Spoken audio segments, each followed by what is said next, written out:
Hi, welcome to Telangana exams YouTube channel. మీరంతా దయచేసి Telangana exams YouTube ఛానల్ని సబ్స్క్రైబ్ చేసుకోండి. అలాగే బెల్ ఐకాన్ని ప్రెస్ చేయండి. బెల్ ఐకాన్ని ప్రెస్ చేయడం వల్ల మీకు మేము పెట్టేటువంటి ప్రతి వీడియో కూడా మీకు చేరడానికి అవకాశం అనేది ఉంటుంది. అట్లాగే ఈ వీడియో నచ్చితే మాత్రం కంపల్సరీగా లైక్ చేయండి. అలాగే ఆంధ్ర ఎగ్జామ్స్లో కూడా మన వీడియోలు ఎంసీక్యూస్ పెడుతున్నాము. ఆంధ్ర ఎగ్జామ్స్ యూట్యూబ్ ఛానల్ కూడా మీరు సబ్స్క్రైబ్ చేసుకోండి. అటువైపు ఆంధ్రప్రదేశ్ వాళ్ళు ఇద్దరికి కలిపి వీడియోలు అనేది నేను ప్రిపేర్ చేస్తున్నాను. అలాగే మన ఆధ్వర్యంలో, మన కంపెనీ ఆధ్వర్యంలో తెలుగు జర్నలిస్ట్ అని చెప్పేసి న్యూస్ పర్పస్, తర్వాత సైబర్ అలర్ట్స్ మీద చాలామంది మోసపోతున్నారండి. దాని మీద అని చెప్పేసి సైబర్ అలర్ట్స్ అలాంటి వాటి కోసము, ఇంకా బిజినెస్ ఫైనాన్స్కి సంబంధించిన వాటి కోసం కూడా మనము తెలుగు జర్నలిస్ట్ అనే ఛానల్ నడుపుతున్నాము. ఇక తెలుగు టాక్స్ అనే బై విష్ణు అనే ఛానల్లో ఏంటంటే మోటివేషనల్ వీడియోలు ఉంటాయి. రేపేళ్ళ నుంచి అవి కూడా స్టార్ట్ అవుతున్నాయి. మోటివేషన్ వీడియోలు ఉంటాయి. అలాగే న్యూ థింగ్స్కి సంబంధించినటువంటి వీడియోస్ని దీంట్లో పోస్ట్ చేస్తున్నాము. వాటిని కూడా ఒకసారి మీరు పరిగణలో తీసుకుని దాని వీడియో ఇవి లింక్స్ అనేవి నేను సబ్స్క్రిప్షన్ చేసుకోవడానికి లింక్స్ అనేవి నేను ఈ వీడియోలో పెడతాను. ఇక ఈరోజు మనము ఎంసీక్యూస్లో ప్రతిరోజు మధ్యాహ్నం 2 గంటలకి, సాయంత్రం 6 గంటలకి 2 వీడియోలు రిలీజ్ చేస్తున్నాను. ఇందులో ఎంసీక్యూస్కి సంబంధించి మల్టిపుల్ చాయిస్ క్వశ్చన్స్కి సంబంధించి ఒక వీడియోను మాత్రం కంపల్సరీగా మధ్యాహ్నం 2 గంటలకి నేను రిలీజ్ చేస్తున్నాను. కాబట్టి మీరందరూ ఖచ్చితంగా మధ్యాహ్నం 2 గంటలకి మన ఛానల్ని సబ్స్క్రైబ్ చేసుకున్న వాళ్ళందరికీ నోటిఫికేషన్లు అయితే వస్తాయి. సబ్స్క్రైబ్ చేసిన వాళ్ళు సబ్స్క్రైబ్ చేసుకోండి. ఛానల్ని మాత్రం కంపల్సరీగా చూడండి. మీకు ఈ గ్రూప్ 2, గ్రూప్ 3 ఎగ్జామ్స్కి పనికొచ్చేటువంటి అన్నీ క్వశ్చన్స్ కూడా ఇందులో చాలా వరకు కవర్ చేయడానికి లేటెస్ట్ కూడా నేను కవర్ చేయడానికి ప్రయత్నం అనేది చేస్తున్నాను. అలాగే current events, current affairs, international అఫైర్స్కి సంబంధించి కూడా లేటెస్ట్వి ఇందులో కవర్ చేయడానికి ప్రయత్నిస్తున్నాను. డెఫినెట్గా దీంట్లో చాలా వరకు క్వశ్చన్స్ వచ్చే అవకాశం అయితే ఇప్పుడు మీరు ఫస్ట్ క్వశ్చన్ చూస్తేనే మీకు దీన్ని బట్టి అర్థమవుతుంది. ఇంతకుముందు 3 వీడియోలు ఇచ్చిన ఆ వీడియోలు ఎవరైనా చూడకపోతే వాటిని కూడా చూడండి. అది తెలంగాణ బడ్జెట్కి సంబంధించి, యూనియన్ బడ్జెట్కి సంబంధించి, అలాగే సైన్స్ అండ్ టెక్నాలజీ రీసెంట్ ఇష్యూస్కి సంబంధించినటువంటి ఇవైతే ఇచ్చాను. ఇది మన విపత్తుల నిర్వహణ, తుఫాన్లు, వరదలు, ఇది నేను డైలీ టెస్ట్ పెట్టాను. మన already group 2, group 3 Telangana exams plus కోర్సులో జాయిన్ అయిన వాళ్ళ కోసం అందులోంచి కొన్ని మీకు ఇవ్వబోతున్నాను. కేరళలో భారీ వర్షాలతో కొండ ప్రాంతమైనటువంటి వయనాడ్ జిల్లాలో భారీ స్థాయిలో కొండ చర్యలు విరిగిపడిన సంఘటన ఎప్పుడు జరిగింది? ఇది ఈ విపత్తులో 350 మంది దాకా చనిపోయారు. ఇది ఎప్పుడు జరిగింది అని చెప్పేసి 4 ఆప్షన్స్ అనేవి ఇచ్చాము. 2024 జూలై 28, 29, 2024 జూలై 30 ఆగస్టు 1, 2024 జూలై 29, 30 అనేది 1, జూలై 25, 26 అనేది 1. ఈ క్వశ్చన్కి మనకి సి ఆన్సర్ కరెక్ట్ అనమాట. జూలై 29 అండ్ 30 తేదీలలో ఈ ఉత్పాతం అనేది జరిగింది. దాని గురించి మనం బ్రీఫ్గా తెలుసుకుందాం. కేరళలో భారీ వర్షాలతో కొండ ప్రాంతమైనటువంటి వయనాడ్ జిల్లాలో 2024 జూలై 29, 30లో భారీ స్థాయిలో కొండ చర్యలు విరిగిపడ్డాయి. ఈ సంఘటనలో 350 మంది దాకా మరణించారు. జూలై 29న మెప్పడి గ్రామంలో కొండ చర్యలు విరుచుకుపడగా, ఆ తర్వాత జూలై 30న మెప్పడితో పాటు కోజికోడ్లో ఉత్తర ప్రాంతంలోని విలాంగడు, మలయాంగడు అనే గ్రామాల్లో కూడా ఈ కొండ చర్యలు అనేది విరుచుకుపడ్డాయి. వాతావరణ మార్పుల వల్ల కొండపోత వర్షాలు 10% ఎక్కువ ఉధృతిని కలిగి ఉండడంతో వాయనాడ్లో మట్టి పెల్లలు, కొండ చర్యలు విరిగిపడటానికి కారణం అని చెప్పేసి అంతర్జాతీయ శాస్త్రవేత్తల బృందం నిర్ధారించింది.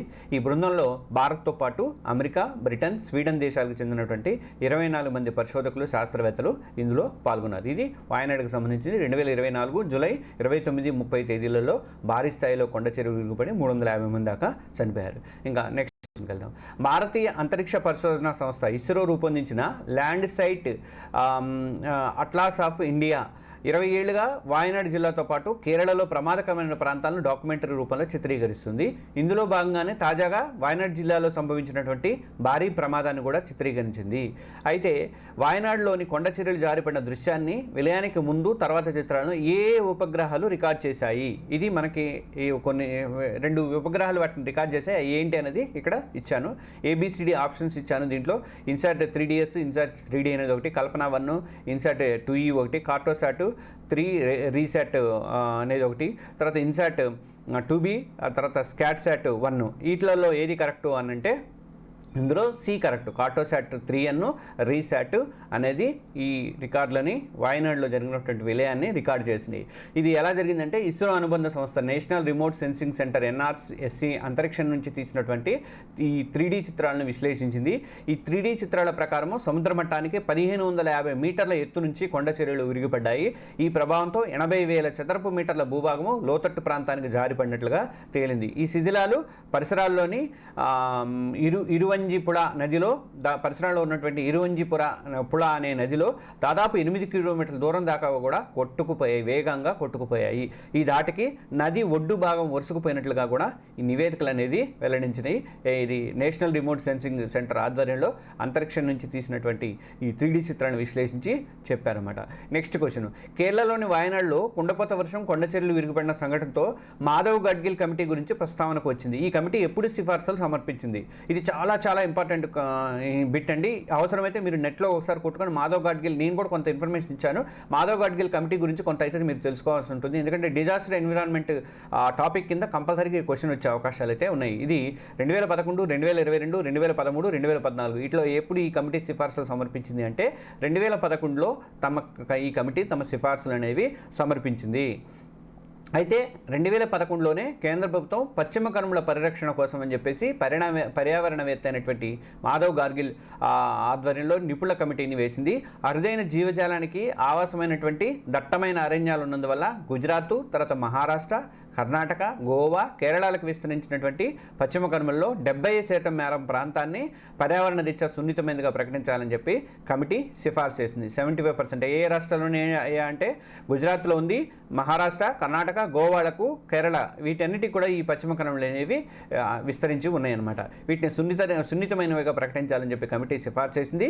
అలాగే కేరళలోని కొన్ని ప్రాంతాలన్నింటినీ ఈ జాబితాలో చేర్చి ఎలాంటి అభివృద్ధి నిర్మాణ పనులు కూడా జరగకుండా చూడాలని చెప్పేసి పేర్కొంది. మనకి ఉత్తరాఖండ్లో కూడా అప్పుడు భూమి బాగా దేవ ఇదంటారు, అలాంటి చోట దేవభూమి అంటారు. అలాంటి చోట కూడా మనకి ఎందుకు జరిగింది అంటే మన నిర్మాణాలే అందుకు ప్రభావం పర్యావరణవేత్తలు ఎప్పటి నుంచో మొత్తుకుంటున్నారు. మనం వాటిని కొండల్ని తొలిచి నిర్మాణాలు కడుతున్నాము, దాంతో అవి అడ్జస్ట్ కాలేక కూలిపోతున్న సందర్భాలు ఉన్నాయి. అందుకే కొండ చర్యలు ఎక్కువగా విడిపడుతున్నాయి అని చెప్పేసి అంటే అందుకే గనులు కానీ, ఇసుక తవ్వకాలు కానీ, జల పవన విద్యుత్ కేంద్రాలు కానీ, కాలుష్యకారక పరిశ్రమల నిర్మాణం కానీ తదితర వాటిని పూర్తిగా నిషేధించాలని చెప్పేసి ఈ కమిటీ సూచించింది. వాయనాడులో 50 ఏళ్లలో పచ్చదనం ఏకంగా 60% పైగా హరించుకుపోయిందని చెప్పేసి 2022లో జరిగిన ఓ అధ్యయనంలో కూడా తేలిందనమాట.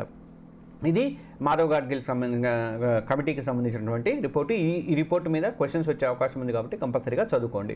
అలాగే దేశంలో వర్షపాతానికి సంబంధించి పేర్కొన్నటువంటి అంశాల్లో ఏవి తప్పు? భారత్లో వర్షపాత విస్తరణలో వ్యత్యాసం ఎక్కువ, దేశ సంవత్సరిక సగటు వర్షపాతం 187 సెంటీమీటర్లు. బి వచ్చేసరికి ఈశాన్య రాష్ట్రమైనటువంటి మేఘాలయలోని చిరపుంజి మాస్రీనామ్లో ప్రపంచంలోనే అత్యధిక వార్షిక సగటు వర్షపాతం దాదాపు 1100 సెంటీమీటర్లుగా ఉంటుంది. మూడోది సి వచ్చేసరికి పశ్చిమాన రాజస్థాన్ ఎడారి ప్రాంతాల్లో వార్షిక సగటు వర్షపాతం 15 సెంటీమీటర్ల లోపే ఉంటుంది. వీటిలలో ఏవి తప్పు అంటే ఇది ఏ తప్పు. ఏంటంటే భారత్లో వర్షపాత విస్తరణలో వ్యత్యాసం ఎక్కువ, దేశ సాంవత్సరిక సగటు వర్షపాతం 187 సెంటీమీటర్లు కాదండి, ఇది 118 సెంటీమీటర్లు మాత్రమే. మన దేశ సాంవత్సరిక సగటు వర్షపాతం ఎంత అంటే 118 సెంటీమీటర్లు మాత్రమే. పశ్చిమ తీరంలో తిరువనంతపురం, ముంబై ప్రాంతము, తర్వాత పశ్చిమ కనుమలు, పశ్చిమ ప్రాంతము, తర్వాత ఈశాన్య రాష్ట్రాల్లో చాలా భాగాల్లో అత్యధిక వర్షపాతము 200 సెంటీమీటర్ల కంటే ఎక్కువగా నమోదవుతోంది. ఇంకా ఉత్తర భారత మైదానాలు, తర్వాత సబ్ హిమాలయాలు, అలాగే గోదావరి, కృష్ణ డెల్టా ప్రాంతం మనవైపు కొంత, కోరమండల్ ప్రాంతము, తర్వాత పశ్చిమ కనుమల్లో కొంత భాగము, మణిపూరు, ఉత్కల్ తీరము, బెంగాలు, అమరకంటక్ పీఠభూమి, ఛత్తీస్గఢ్, నాగపూర్ పీఠభూమి ప్రాంతం వీటిలో సాధారణ వర్షపాతం అనేది నమోదవుతుంది. అది కూడా 100 నుంచి 200 సెంటీమీటర్లు పడే ప్రాంతాలు ఇవి. ఇక దక్కన్ పీఠభూమి ముఖ్యంగా మనది గుజరాత్, సర్వా మాల్వా పీఠభూమి, ఉత్తరప్రదేశ్ పశ్చిమ ప్రాంతము, తర్వాత పంజాబ్, హర్యానా, జమ్మూ కాశ్మీరు ఈ ప్రాంతాలలో తక్కువ వర్షపాతం అంటే 50 నుంచి 100 సెంటీమీటర్ల లోపు వర్షపాతం కొన్నింటిలో నమోదవుతుంది. ఇక రాజస్థాన్ పశ్చిమ ప్రాంతము, తర్వాత దక్కన్ పీఠభూమిలో కూడా కొన్ని ప్రాంతాలు, తర్వాత పర్వతాల ప్రాంతాలు, తర్వాత లద్దాఖ్ శీతల ఎడారిలో అత్యల్ప వర్షపాతము 50 సెంటీమీటర్ల కంటే కూడా తక్కువగా నమోదవుతుంది. ఇది దేశంలో ఉన్నటువంటి వర్షాలకు సంబంధించినటువంటి వర్షపాతానికి సంబంధించినటువంటి రికార్డు. దేశ సాంవత్సరిక సగటు వర్షపాతం మాత్రం 118 సెంటీమీటర్లు మాత్రమే. అలాగే తెలంగాణది కూడా తెలుసుకోవాలి. ఇక ఐక్యరాజ్య సమితి అంతర్జాతీయ విపత్తు కుదింపు వ్యూహం United Nations International Strategy for Disaster reduction రూపొందించిన గ్లోబల్ అసెస్మెంట్ రిపోర్టు ప్రకారం 2011 ప్రకారము ప్రపంచవ్యాప్తంగా వరదల ప్రభావాన్ని ఎదుర్కొంటున్న జనాభాలో 90% మంది దక్షిణాసియా, తూర్పాసియా, పసిఫిక్ దేశాల్లోనే ఉన్నారు. ఈ ప్రాంతాల్లో మొదటి 2 స్థానాల్లో ఉన్నటువంటి దేశాలు ఏవి? అంతర్జాతీయ విపత్తు కుదింపు వ్యూహం, దీంట్లో United Nations International Strategy for Disaster Reduction 2011లో రూపొందించినటువంటి రిపోర్టు ప్రకారము 90% జనాభా ఉన్నటువంటి దక్షిణాసియా, తూర్పాసియా, పసిఫిక్ దేశాల్లో ఉన్నారు. ఈ ప్రాంతాల్లో ఈ వరదల ప్రభావాన్ని ఎదుర్కొంటున్న ఈ దేశాలు ఏమేంటంటే ఇక్కడ ABCD అని 4 ఆప్షన్స్ ఇచ్చాము. ఇందులో మనకి భూటాన్, నేపాల్ ఒకటి, B వచ్చేసరికి శ్రీలంక, నేపాల్ ఒకటి, C భారత్, పాకిస్తాన్ ఒకటి, తర్వాత D భారత్, బంగ్లాదేశ్ ఒకటి.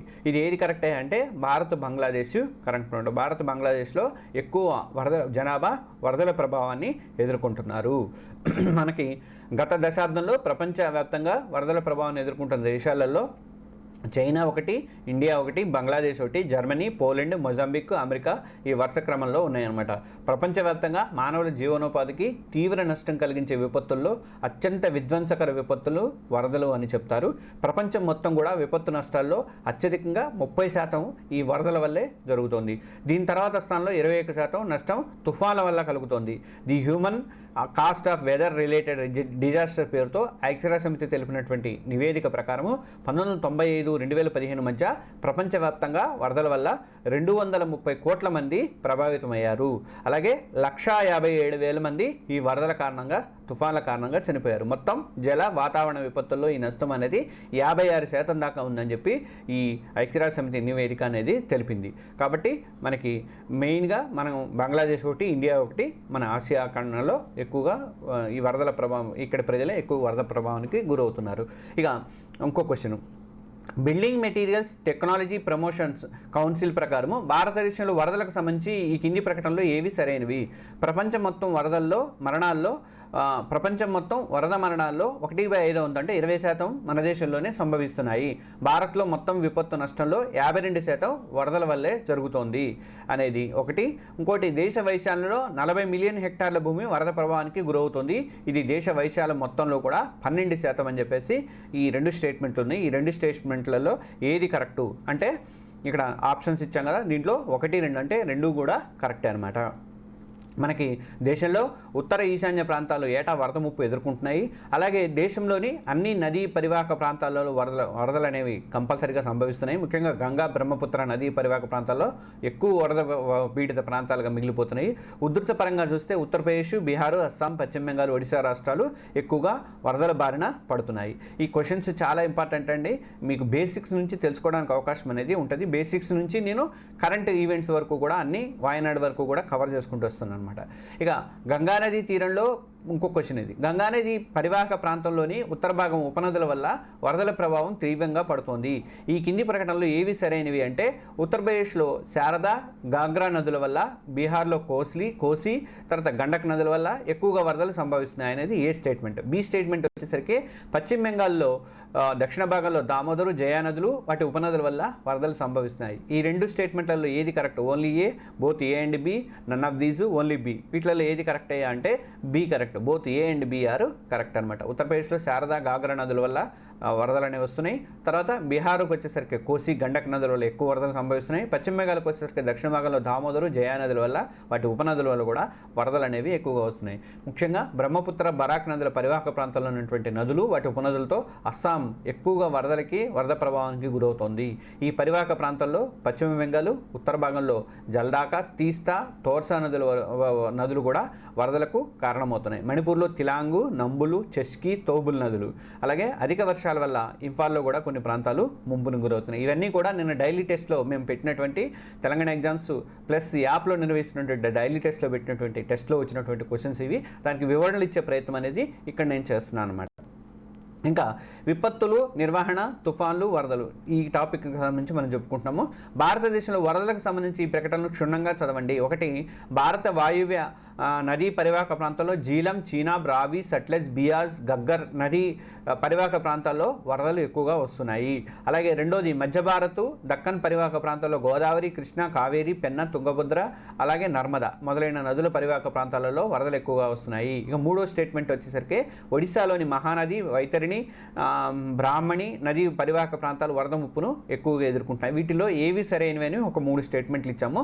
దీనికి సంబంధించి ఏది కరెక్ట్ అంటే ఇక్కడ మొత్తం 3 కూడా కరెక్ట్ అనమాట. ఇది సికి సంబంధించినటువంటి ఆన్సర్ ఇది. దీనికి సంబంధించి నెక్స్ట్ క్వశ్చన్కి వెళ్దాం. ఇక ఈ కింది ప్రకటనలు పరిగణించండి. ప్రజలను విపత్తుల నుంచి రక్షించేందుకు ప్రభుత్వ ఆస్తుల రక్షణ నిబంధనల ఉల్లంఘనపై కఠిన చర్యలు తీసుకునేందుకు తెలంగాణ ప్రభుత్వం Hyderabad disaster response and assets monitoring and protection agency HYDRAA అనే కొత్త స్వతంత్ర వ్యవస్థను ఏర్పాటు చేసింది. హైడ్రా ఫుల్ ఫామ్ ఇదండి, Hyderabad disaster response and assets monitoring and protection agency. ఈ హైడ్రా అనే కొత్త సంస్థని తెలంగాణ ప్రభుత్వం ఏర్పాటు చేసింది.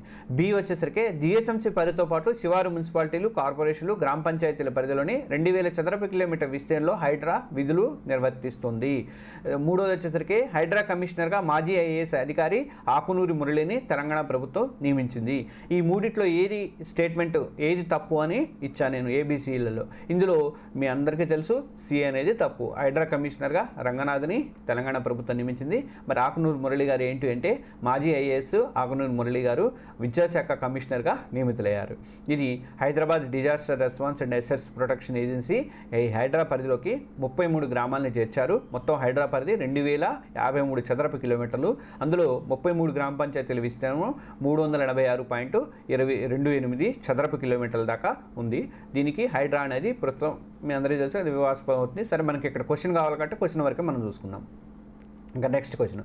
ఆగస్టు 2న కేంద్ర ప్రభుత్వం విడుదల చేసినటువంటి ప్రకటన ప్రకారం 6 రాష్ట్రాల్లో విస్తరించిన పశ్చిమ కనుమలో దాదాపు ఎన్ని వేల చదరపు కిలోమీటర్ల విస్తీర్ణాన్ని పర్యావరణ పరంగా సున్నిత ప్రాంతంగా గుర్తించింది అంటే ఏ వచ్చేసరికి 66,000 చదరపు కిలోమీటర్లు, బి వచ్చేసరికి 56,000 చదరపు కిలోమీటర్లు, సి 42,000 చదరపు కిలోమీటర్లు, డి 16,000 చదరపు కిలోమీటర్లు. వీటిలో ఏది కరెక్ట్ అయ్యా అంటే ఇక్కడ బి అనేది కరెక్ట్. 56,000 చదరపు కిలోమీటర్లని పశ్చిమ కనుమల్లో దాదాపు పర్యావరణ పరంగా సున్నిత ప్రాంతంగా కేంద్ర ప్రభుత్వం అనేది గుర్తించింది. కేంద్ర ప్రభుత్వం ప్రకటించినటువంటి పర్యావరణ పరంగా సున్నిత ప్రాంతంలో కేరళలోని వాయనాడులోని కొండ చెల్లి విరిగిపడిన 13 గ్రామాలు కూడా ఉన్నాయి మనకి. ఇది జూలై 29, 30న జరిగినాయి కాబట్టి ఈ ఉత్పాతము కేరళలో 9,993.7 చదరపు కిలోమీటర్ల విస్తీర్ణాన్ని సున్నిత ప్రాంతంగా ప్రభుత్వం పేర్కొంది. మహారాష్ట్రలో 17,340, కర్ణాటకలో 20,668, తమిళనాడులో 6,914, గోవాలో 1,461, గుజరాత్లో 449 చదరపు కిలోమీటర్లు ప్రాంతము ఈ సున్నిత ప్రాంతాల కిందకి వస్తాయి అన్నమాట. అత్యధికంగా ఉన్నది ఎక్కడ అంటే ఇది కర్ణాటకలోనే అత్యధికంగా ఉన్నాయి. 20,668 చదరపు కిలోమీటర్ల విస్తీర్ణం సున్నిత ప్రాంతంగా ఉంది. అక్కడ ఎలాంటి నిర్మాణాలు కూడా చేపట్టకూడదు. గనుల తవ్వకాలు కానీ ఇసుక తవ్వకాలు కానీ కన్స్ట్రక్షన్స్ కానీ చేయకూడదు. ఇంకా నెక్స్ట్ క్వశ్చన్ అయిపోయింది. ఈ క్వశ్చన్స్ అయిపోయినాయి. ఇది విపత్తులకు సంబంధించి మొత్తం దాదాపు 10 క్వశ్చన్లు నేను ఈ వీడియోలో కవర్ చేశాను. ఇవన్నీ కూడా మనకి తెలంగాణ ఎగ్జామ్స్ నిర్వహిస్తున్నటువంటి టీజీపీఎస్సీ గ్రూప్ 2 ఎక్సలెన్స్ సిరీసు, తర్వాత TGPSC group 3 and 4 new power pack series, ఈ రెండిట్లో కూడా నిర్వహించినటువంటి ఎగ్జామ్లో వచ్చినటువంటి క్వశ్చన్స్ ఇవి. వీటిలలో మీరు ఇంకా జాయిన్ అవ్వకపోతే జాయిన్ అవ్వండి. ఇంకా మీకు గ్రూప్ 3కి నెలన్నర మాత్రమే టైం ఉంది. అటు గ్రూప్ 2కి వచ్చేసరికి 2.5 నెలలు మాత్రమే టైం ఉంది. ఇప్పుడు మాక్ టెస్ట్లు ఉన్నాయి ఆల్రెడీ. మన డైలీ టెస్ట్లు మాత్రం చాలా బాగున్నాయి. ఎక్కువ మందికి 40 మార్కులకి, ఎక్కువ మందికి 30కి మించి రావటం లేదు. 30 లోపే వస్తున్నాయి, 20, 29, 30 అట్లా వస్తున్నాయి.